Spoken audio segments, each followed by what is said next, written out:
Hello everyone, welcome back to Season 3 of Tech Talk with Aegis. Our very first guest of honour to kickstart this season is Mr. Kevin Fu, the Head of Cybersecurity of Exabytes. Our topic today will be touching on cybersecurity and awareness of cybercrimes. In today's time, cybersecurity is no longer simply a technology challenge. It's a challenge for everyone who interacts with technology. When applied this to business, it means cybersecurity is no longer solely responsibility of the IT department, but the responsibility of every single employee.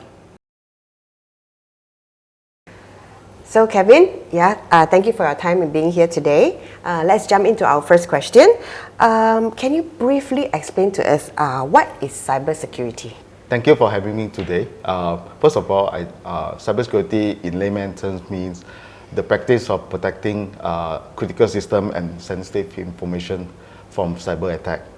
So cyber measure is designed to mitigate risk from cyber attack.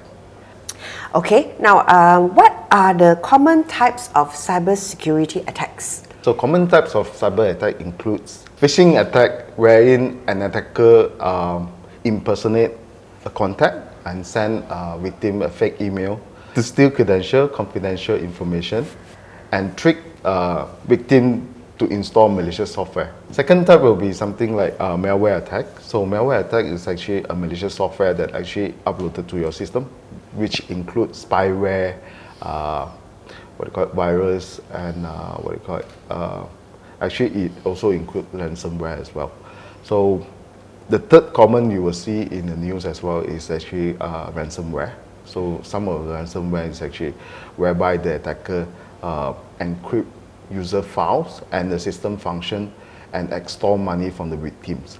The threat actor extort ransom payment from the victim in exchange for decryption or decryption key to decrypt their files and system function. When you talk about victims paying the ransom, is it that once they pay the ransom, the files will be 100% decrypted back to them? Is it always that case? That's not the case, because some of the threat actors, they actually use method like double extortion, whereby they will actually trick the victim to pay the ransom payment, and they still put the data of the victim in the public space. And then for those like victim of the data or the owner of the data to pay another payment of ransom payment. Okay, most of the ransomware operation is run by cyber criminal. They're actually gang members, and their purpose is actually to extort more money for the data that they already stolen. They actually just want to get as much money as they can from the victims. So besides ransomware, I think data breach is also another famous potential cyber crime. So nowadays it's actually quite related. The data breach is quite related to ransomware attack as well. So the data that the threat actor managed to steal from the victim, they will encrypt it. Of course, they will actually exfiltrate a copy, and then they will actually release to the public space as well. And then, like I mentioned, it's like double or triple extortion, whereby they will actually motivate to get more financial or the ransom money from the third party or the party that owns the data. And I heard of this term called distributed denial of service, which is a DDoS. Can you explain, is this another type of cyber threat? DDoS has been a long common type of network attack that actually bring down the victim website or service. The threat actor that use the denial of service attack is actually will use something like a botnet, and then launch and volumetric attack to victim servers, so that the victim server will not be able to run the operation. Like the web server will be down or slow down. Who are the prime targets for cyber attacks? Actually, for everyone's actually a target for cyber attack, especially during the pandemic period. Like, so, everyone's actually, all the businesses is getting online. The government agency also getting online. Students study online, and we also like we do our shopping online as well. So everyone is more reliant to the technology. This actually open up the opportunity for the cyber criminals. Yeah, I think ever since the pandemic, businesses even allow employees to start working from home, and until now, I think they have adopted the hybrid working culture, whereby we can work from home anytime we want, which increases the risk of cyber attacks. Now, let's move on to the next question. Nowadays, with the hybrid working culture, employees are connected to different endpoint devices as they go. Now, how can a company ensure the devices are properly protected against cybercrimes? Okay, for cyber protections, like when we talk about this, there's two elements or two aspects to it. So one is actually human, and the other one is actually technology. So company can actually adopt the technology like the endpoint protection, like EDR solution, to protect the laptop or system that they are using, the staff are using.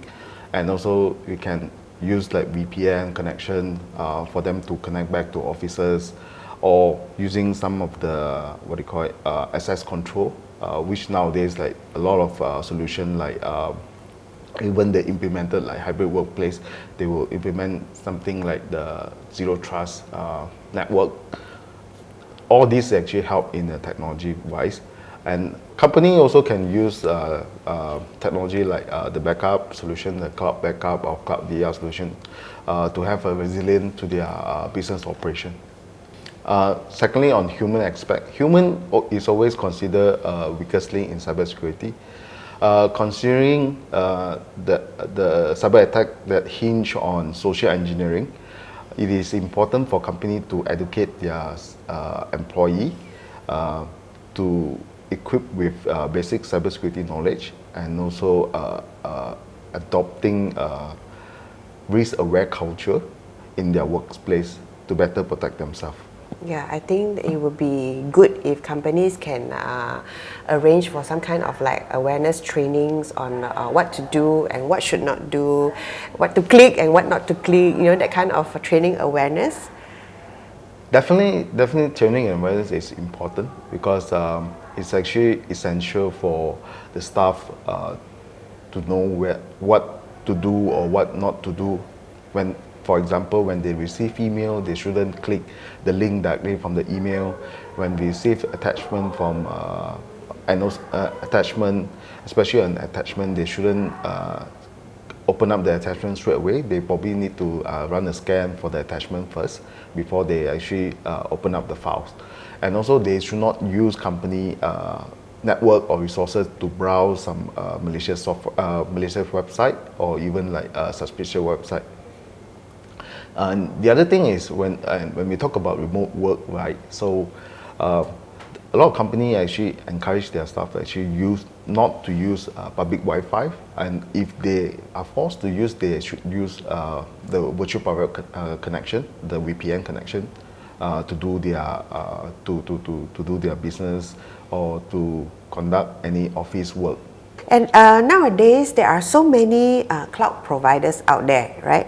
How should customers choose a reliable cloud provider in terms of data security and also in terms of data protection?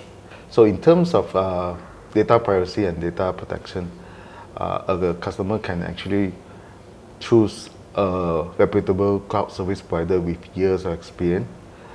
They usually will carry ISO 27001 ISMS certification, and some of them they do have ISO 2717 as well for the cloud service provider. These company will have a better security governance and data protection.